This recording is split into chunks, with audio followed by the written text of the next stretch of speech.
நான் பாபு, திருநெல்வேலியில் வேளாள்குங்கிற வில்லேஜில் நான் வந்து இயற்கை விவசாயம் பண்ணிக்கிட்டு இருக்கேன். 2021 பண்ண ஆரம்பித்தேன். அதற்கு முன்பு நான் வந்து ஒரு 12 வருடம் இயந்திரவியல் பிரிவில் கம்பெனியில் ஒர்க் பண்ணிக்கிட்டு இருந்தேன். அதுக்கப்புறம் ஊர் திரும்புறதுக்கு நான் வந்து இந்த பெருந்தொற்று, அதுக்கப்புறம் 2015 இந்த பெருவெள்ளம், இந்த சென்னையில் ஒவ்வொரு பிரச்சனையாக வந்துக்கிட்டே இருக்குது. ஊர் திரும்பினா நல்லதுன்னு நினச்சி 2021 டிசம்பரில் ஊர் திரும்பினேன். இடம் வாங்கி இடத்த கொஞ்சம் கொஞ்சமாக சீரமைக்க ஆரம்பித்து அதுக்கப்புறம் வேளாண்மை பண்ண ஆரம்பிக்கும் போது நீர் பிரச்சனைலாம் கொஞ்சம் வந்துச்சு. அதுக்கப்புறம் சில காய்கறிகள், அதுக்கப்புறம் கிழங்கு, இது மாதிரி வகைகள்லாம் கொஞ்சம் போட்டு பக்கத்தில் விற்பனை பண்ணிக்கிட்டு இருந்தேன். அதுக்கப்புறம் இந்த கோடை காலங்களில் நீர் பிரச்சனை வரும்போது அந்த காய்கறிகள்லேருந்து விதைகள் எடுத்து விற்பனை பண்ண ஆரம்பித்தேன். அந்த விதைகள் எடுத்து விற்பனை பண்ணுறேன். அந்த விதைகள் வந்து முக்கால்வாசி நான் சிவப்பு வெண்டை, அதுக்கப்புறம் கத்தரி, மிளகாய், குண்டு மிளகாய், அதுக்கப்புறம் நாட்டு தக்காளி, சுரைக்காய், புடலங்காய், இந்த மாதிரி விதைகள்லாம் எல்லாம் நாட்டு விதைகள் எல்லாம் நஞ்சு இல்லாமல் விவசாயம் பண்ணுறதுனால எடுத்து பக்கத்தில் விற்பனை பண்ணிக்கிட்டு இருந்தேன் எல்லாத்தையுமே. இங்கே அதிகமாக விற்பனை யாரும் விரும்புறது இல்லை இயற்கை விவசாயத்தில் உள்ளது. அதனால முக்கால்வாசி இதை விதைகள் எடுத்து விதைகளாகவே விற்பனை பண்ணுறது தான் அதிகமாக இருந்துச்சு. இது எளிமையாக பேருக்குன்னு ஈஸியாக முளைக்கவும் செய்யுது. நீர் அதிகமாக தேவைப்படலை, ஈஸியாக முளைக்கவும் செய்யுது. அது கூடவே தேங்காய் சிரட்டையிலேருந்து நிறைய பொருட்கள் பண்ண ஆரம்பிச்சேன். தேங்காய் சிரட்டையில இந்த கோவலை கப்பு மாதிரி, கப்லே அந்த டீ கப் மாதிரி, அதுக்கப்புறம் இது இந்த வெளிநாட்டு கப்பு மாதிரி இந்த மாதிரி கப்பு ரெடி பண்ணோம். அதுக்கப்புறம் இந்த உப்பு ஜாடி, வெறும் ஜாடி மாதிரி ரெடி பண்ணோம். அதுக்கப்புறம் இது கைக்கரண்டி, அதுக்கப்புறம் போக போக இந்த கப்பு வந்து ஒரு பழக நல்லாவே வந்துச்சு. தேய்க்கிறது மேலே தடவிருக்கிறது வந்து தேங்காய் எண்ணெய் தான் தடவிருக்கேன். ஒரு சில பேர் இந்த வார்னிஷ் போட்டிருப்பாங்க, வார்னிஷ்லாம் பயன்படுத்தி தேங்காய் எண்ணெய் தான் போட்டிருக்கேன். இப்படி இருந்தாலே போதும், இதுவே ரொம்ப நாள் உழைக்கும். நீங்கள் யூஸ் பண்ண இந்த கப்பு நல்லா பழன்னு நல்லா ஆயிரும். நல்ல யூஸ் பண்ண அந்த பொருள் பார்க்கவே அழகா மாறிடும். கையால தான் பண்ணேன். ஏன்னா முதல்ல இயந்திரம் வாங்கணும்னா முதல்ல அந்த பொருள் முதல்ல எப்படி விற்பனை ஆகுதுன்னு நமக்கு தெரியாது. சும்மா கையில பண்ணி விற்பனை பண்ண ஆரம்பிச்சேன். முதல்ல இந்த சிரட்டை இதான் பண்ணேன், கப்பு தான் முதல்ல பண்ணேன். எங்கள் ஊர் பக்கத்துல தான் எல்லாத்தையுமே விற்பனை பண்ணேன். வெளியே எதுவும் கொண்டு போல, ஃபுல்லாக கையால தான் பண்ணது. தேய்க்கிறது வந்து நம்ம உப்புத்தாள் இருக்கும், நார்மல் உப்புத்தாள் இருக்குல்ல, அதை வச்சு தேய்ச்சது. அறுக்கிறதுக்கு வந்து நம்ம ஆக்ஸா பிளேடு இருக்குங்களா, அதை வச்சு அடுத்த எல்லா பொருட்களுமே பண்ணது. முதல்ல இது பண்ணேன். அதுக்கப்புறம் கொஞ்சம் கொஞ்சமாக நம்மளுக்கு இந்த வேலை நானாக தான் கொஞ்சம் ட்ரை பண்ணி பண்ணதுனால ஒவ்வொரு பொருளும் அதுக்கப்புறம் வந்துச்சு. இது ஊறுகாய், இதுக்கெல்லாம் இப்போ இருக்கிறது எல்லாமே இந்த பிளாஸ்டிக் ஸ்பூன் தான் இருக்குது. அதுக்கப்புறம் இதை யூஸ் பண்ணோம்னா நம்ம உடலுக்குமே நல்லது. ஒரு சில பேர் நெய்யெல்லாம் யூஸ் பண்ணால் உடலுக்கு ரொம்ப நல்லது. சூடாக யூஸ் பண்ணோம்னா பிளாஸ்டிக் உருகி நம்ம சாப்பாடில் சேர்ந்து நம்ம உடல்நல கோளாறு தான் ஏற்படும். இதெல்லாம் யூஸ் பண்ணால் நல்லது தான். இது நம்ம கையாலே பண்ணிடலாம். எளிமையான வேலை தான். கொஞ்சம் முயற்சி பண்ணால் அதை பண்ணிடலாம். அதுக்கப்புறம் கொஞ்சம் நான் ஒரு 6 மாதம் ஆச்சு. இன்னும் கொஞ்சம் ட்ரை பண்ணும்போது இந்த மாதிரி கீ செயின், டாலர் மாதிரி இதெல்லாம் உருவங்கள்லாம் வந்துச்சு. இது கொஞ்சம் கடினமாக தான் இருக்கும். நம்ம நல்லா பண்ணிக்கிட்டே இருப்போம், சடாருன்னு உடஞ்சிரும், இன்னொன்று கையில் வெட்டிடும், அப்படிதான் இருக்கும். இன்னும் கொஞ்சம் தப்பாக பண்ணோம்னா ஷேப்பு தப்பாக போயிடும். அதை மாற்றுறது ரொம்ப கஷ்டம், கரெக்டாக அறுத்து பண்ணுறது. அதில் நிறைய டிசைன் பண்ண ஆரம்பித்தேன். இந்த டிசைன்லாம் கைப்பிடி வர மாதிரிலாம் வரைஞ்சி நம்ம பண்ணுறது. நம்ம 2-3 வாட்டி ட்ரை பண்ணி நிறைய பிளேடு உடஞ்சி போவோம். அதுக்கப்புறம் கையில கீச்சிடும். இன்னொன்று நம்ம பண்ணிக்கிட்டே இருப்போம், சட்டுன்னு இப்படி வர்றது இப்படி ஒரு பக்கமா போனுச்சுன்னா ஷேப்பே வேற மாதிரி மாறிடும். இதெல்லாம் நம்ம எல்லாமே கையால பண்ணதுதான் எல்லாமே. சரி, வெங்காய சிரட்டையில இது இல்லாம நான் லேம்ப் ஷேடு மாதிரி பண்ணேன். அது வந்து யாராவது கேட்டாத மட்டும் தான் செஞ்சு கொடுக்கறது. அது ஏன்னா அது அதிகமா வச்சிருக்கிறது இல்லை. வச்சிருந்தா அந்த பல்புல உள்ளது போயிடுது. இந்த பல்புல உள்ள இந்த எலக்ட்ரானிக்ஸ் ஐட்டம்லாம் இருக்கும்போது ரொம்ப நாளா நம்ம யூஸ் பண்ணாம வச்சிருந்தா போயிடுறதுனால அதை வைக்கிறது இல்லை. யாராவது கேட்டா மட்டும் தான் செஞ்சு கொடுக்குறது. இப்போ காத்துல ஆடுற வின்சிம்ஸ் மாதிரி சிரட்டையிலே பண்ணேன். அது இல்லாம தேங்காய் எண்ணெய் நாங்கள் பண்றோம். நாங்களே தேங்காய் எடுத்து காய வைக்கிறதுலாம் சூரிய ஒளியில தான் காய வைக்கிறோம். சோலார் ட்ரை எல்லாம் பயன்படுத்தல, சூரிய ஒளியில காய வச்சு தான் எடுக்கிறோம்.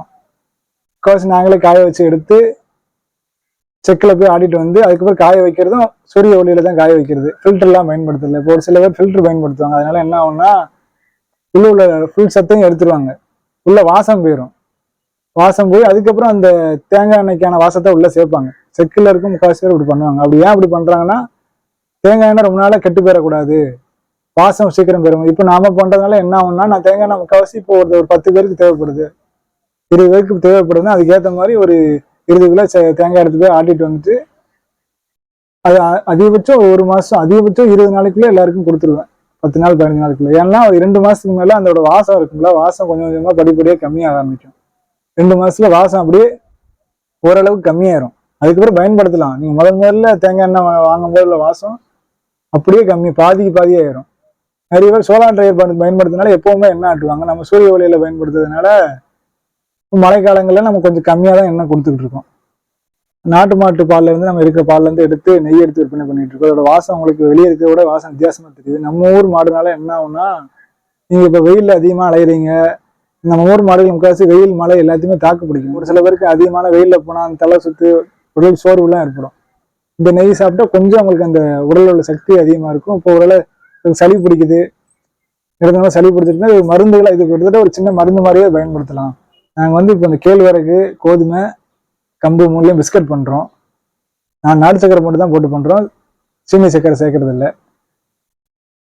இந்த பிஸ்கட் முதல்ல நான் ட்ரை பண்ணும்போது முதல்ல கேழ்வரகு தான் ட்ரை பண்ணோம். முதல்ல அந்த கேழ்வரகு மைதாக்கும் கேழ்வரகும் என்ன வித்தியாசம்னா, மைதா உங்களுக்கு ஒரு ஒட்டும் தன்மை உள்ள பொருள். இப்போ இது மாதிரி அது நீங்க பிடிச்சிங்கன்னா கையில பிடிச்சிங்கன்னா நல்லா நின்றும். அதனால நீங்க ஈஸியா உருட்டி எல்லாத்தையும் ஈஸியா போட்டுடலாம். கேழ்வரகுல நாங்கள் மொத்தமா ட்ரை பண்ணும்போது முதல்ல என்ன ஆகும்னா, எங்களால் அதை பிடிக்கவே முடியாது. நீங்க பிஸ்கட் பண்றீங்கன்னா எங்களை பிடிச்சி நீங்க பிஸ்கட் மாதிரி ஒரு உருவத்துக்கு கொண்டு வந்து அவன்ல வைக்கிறதுனாலும் முடியாது, விழுந்துரும். நீங்க பிடிச்சி வைக்கிறீங்கன்னா கொண்டு போறதுக்குள்ள விழுந்துரும். அப்படி நீங்க பண்ணி இப்போ ஒருவேளை சிரமப்பட்டு கஷ்டப்பட்டு கொண்டு வச்சுட்டீங்க, பண்ணி முடிக்கிறீங்க, பண்ணி முடிச்சுட்டு நம்ம சாப்பிடுவோங்களா, அவ்வளோ லைட்டா ஆட்டினால விழுந்துரும். டெம்பரேச்சர் கண்டுபிடிக்கிறதுக்கும் இப்போ மைதா கோதுமைன்னா உங்களுக்கு டெம்பரேச்சர் ஈஸியா தெரிஞ்சிடும். ஓரளவுக்கு எல்லாருமே யூஸ் பண்ணியிருப்பாங்க. இந்த டெம்பரேச்சருக்குள்ளே வச்சு எடுத்துடலாம், இவ்வளோ நேரத்தில் எடுத்துடலாம். இப்போ கேழ்வரகு பண்ணும்போது ரொம்ப சிரமமா இருந்துச்சு. நம்ம நிறைய பிஸ்கட் பண்ணி எல்லாம் வேஸ்டாலாம் போணுச்சு. போய் கிட்டத்தட்ட ரொம்ப நாளா ட்ரை பண்ணி அதுக்கு இந்த கேழ்வரகு பிஸ்கட் பண்ண ஆரம்பிச்சோம். அது ரொம்ப உதிர்ந்தன்மை இருக்கும் அந்த பிஸ்கட்டை விட. நம்ம மற்ற எல்லாருமே கோதுமை பண்ணும்போது பிஸ்கட் கேழ்வரகு பிஸ்கட்னு சொல்லுவாங்க, கம்பு பிஸ்கட்னு சொல்லுவாங்க. ஃபுல்லா கொஞ்சம் கோதுமை சேர்த்துருப்பாங்க, கோதுமை சேர்க்காம இருக்க மாட்டாங்க, மைதா சேர்க்காம இருக்க மாட்டாங்க. ஃபுல்லாவே நாங்கள் கேழ்வரகுல வச்சு பண்ணோம். அதுவே உங்களுக்கு அந்த டேஸ்டே ரொம்ப நல்லா இருக்கும். அந்த கேழ்வரோட வாசம், தேங்காயோட வாசம் சேர்ந்து அது தனி டேஸ்டாவே இருக்கும். அது மனைவி காளி காயத்ரி, அவங்களோட பயணத்தை சொல்லுவாங்க. எனக்கு என்னோட பேர் காளி காயத்ரி. நான் இப்போ வீட்டில இருந்து தான் ஒர்க் பண்ணிக்கிட்டு இருக்கேன். நான் ஒரு பப்ளிஷிங் கம்பெனியில் ப்ராஜெக்ட் மேனேஜராக இருக்கேன். இவங்க இயற்கை விவசாயம் பண்ணுறாங்க. இவங்களுக்கு சப்போர்ட்டாக இருக்கணும்னு சொல்லிட்டு நான் ஒர்க் பண்ணிட்டு இவங்க பண்ணுற இந்த சிரட்டை பொருட்களாகட்டும் எல்லாத்துக்கும் நான் கூட சேர்ந்து ஹெல்ப் பண்ணிக்கிட்டு இருக்கேன். இவங்க இப்போ தேங்காய் எண்ணெய் எடுத்துக்கிட்டோம் அப்படின்னா, அவங்க தேங்காய் அதுக்கு நிறைய மெனக்கெடுவாங்க. காலையில உட்கார்ந்தாங்கன்னா எல்லாத்தையும் கீறி எடுத்து போட்டு அதை காய வச்சு, இப்போ பார்த்தீங்கன்னா நல்லா வெயில், இந்த ஏரியால நல்லா வெயில் அடிக்குது. ஆனா ஒரு 4 நாளைக்கு முன்னாடி பார்த்தோம் அப்படின்னா, நமக்கு இங்க நல்லா வெயில் அடிச்சிட்டு இருக்கும். சட்டுன்னு மழை வந்துடும், திரும்ப வெயில் அடிக்கும். அப்படிங்கும்போது நம்ம வீட்டுக்குள்ள வேற வேலையும் பார்க்க முடியாது. வெளியில என்ன நடக்குது எல்லாத்தையுமே பார்த்துட்டே தான் இருக்கணும். அப்படிங்கும்போது இவங்க ஒவ்வொரு வாட்டியும் மழை பெய்யும் போது எடுத்துட்டு திரும்ப அந்த தேங்காவை எடுத்து காய வச்சு, அது ஒரே நாள்லயும் காயாது. ஒரு வாரம் இதே மாதிரி ப்ராசஸ் இருக்கும். இப்போ ஒரு வாரம் வச்சா எங்களுக்கு வாழ்நாள் ஃபுல்லா அந்த தேங்காய் வருமானம் இல்லை.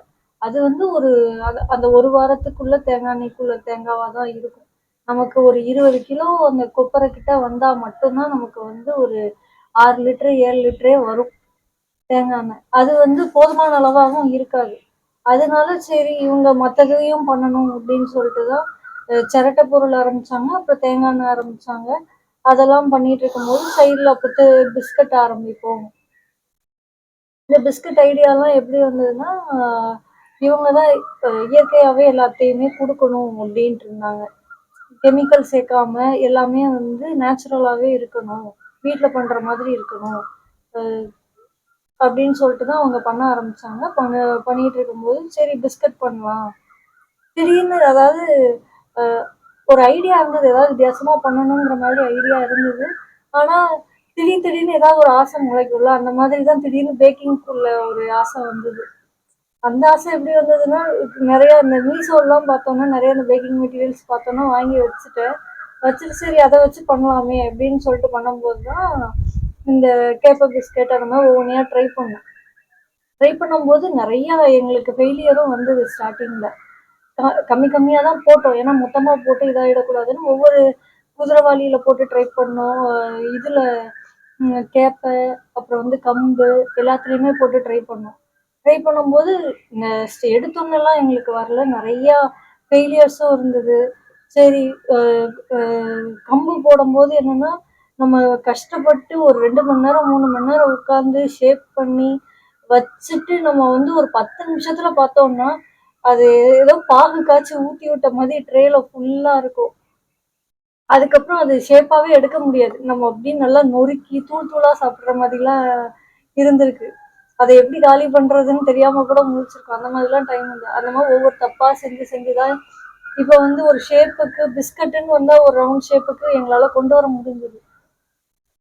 இந்த மாதிரி ஒவ்வொரு விஷயத்துலயும் வந்து இப்போ அவங்க இந்த சிரட்டைய பார்த்தாலுமே ஃபர்ஸ்ட் இது பண்ணாங்க. பண்ணிட்டு இப்ப யார்கிட்டயாவது கேட்டாங்கன்னா, இந்த ஓவரால்லாம் பெர்ஃபெக்ட்டாவே இல்ல. நல்லா சமமா வச்சு தேய்ச்சா நல்லா இருக்கும் அப்படின்னு ஈஸியா ஒரு கமெண்ட் சொல்லி குடுத்துட்டு போயிடுவாங்க. ஆனா உட்கார்ந்து இந்த அளவுக்கு பெர்ஃபெக்ஷன் கொண்டு வர்றதுக்கே அவங்க வந்து இந்த ஒரு இதுக்கே அவங்க ரொம்ப மெனக்கெடுவாங்க. அதே மாதிரி இந்த கப்புக்கும் வந்து இந்த அடிப்பகுதி வந்து வெட்டிட்டு அதுல உட்கார வைக்கிறதுக்கு ரொம்ப சிரமம் எடுக்கும்.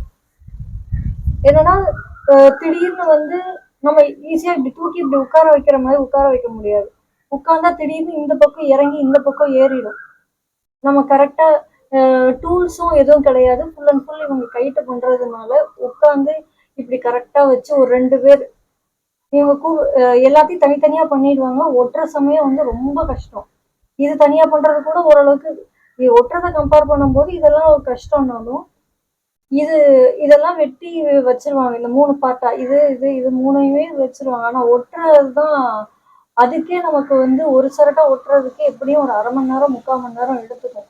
ஏன்னா நம்ம இப்படி கரெக்டா இப்படி பார்க்கும்போது நேரா இருக்கிற மாதிரி இருக்கும். அப்புறம் நம்ம ஒட்டும் போது பார்த்தோம்னா சட்டுன்னு சரிஞ்சிடும். இந்த மாதிரி தான் ஒண்ணு ஒண்ணா பண்ணாங்க. இதோட பிரைஸை நம்ம சொல்லும் போது வந்து ஒரு 80 ரூபா அந்த மாதிரி சொன்னா 80 ரூபாயா அப்படிம்பாங்க. அதே மாதிரி சப்போஸ் ரேட்டை பார்த்து நிறைய பேர் வாங்காம இருந்தாலும் கூட என்ன சொல்லுவாங்க அப்படின்னா, இவ்வளவு ரேட் இருக்கு, அதான் விக்கல கம்மியா போட்டு கொடுங்கன்னு ஈஸியா அசால்ட்டா சொல்லிடுவாங்க. ஆனா அதுக்கு பின்னாடி இவ்வளவு ஒர்க் இருக்கு. ஒரு நாள் ஃபுல்லா தேங்காய் ஊற போடணும். அப்பதான் நம்மளால உட்காந்து கைட்டு அதை ஈஸியா கொஞ்சம் தேய்க்க முடியும்.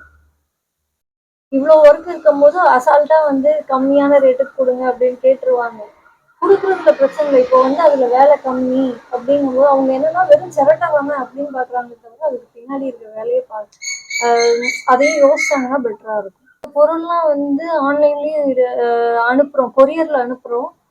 இப்போ வந்து அவங்களுக்கு வாட்ஸ்அப் நம்பர் இருக்கு. அதுலயே வந்து வாட்ஸ்அப் கேட்டலாக் இருக்கு. நீங்க அதுல போயிட்டு ஆர்டர் பண்ணீங்கன்னா நாங்க எதுவும் அதுல டவுட்ஸ் எதுவும் இருந்ததுன்னா உங்களுக்கு கால் பண்ணி கேட்டுட்டு உங்க அட்ரஸ்க்கே வந்து டெலிவரி பண்ணுவோம். ஆனா கொரியர் சார்ஜ் வந்து உங்க லொகேஷனை பேஸ் பண்ணி தான் இருக்கும். இதெல்லாம் வேணும் அப்படின்னா நீங்க வந்து 97 88 12 28 91 இந்த நம்பருக்கு வாட்ஸ்அப் பண்ணீங்கன்னாலும் சரி, இதே நம்பர்ல வாட்ஸ்அப் கேட்டலாக் இருக்கு. அதுல உங்களுக்கு என்னென்ன பொருள் வேணும்னு பார்த்து ஆர்டர் பண்ணாலும் சரி, நாங்க கால் பண்ணி கேட்டுட்டு உங்களுக்கு ஆர்டர் பண்ணிடுவோம். என்னைக்கு ஆர்டர் பண்ண முடியும், சப்போஸ் அது அப்போ ஸ்டாக் இல்லைனாலும் நாங்க எப்போ கொடுப்போம் அப்படிங்கிறதையும் உங்களுக்கு சொல்லிடுவோம்.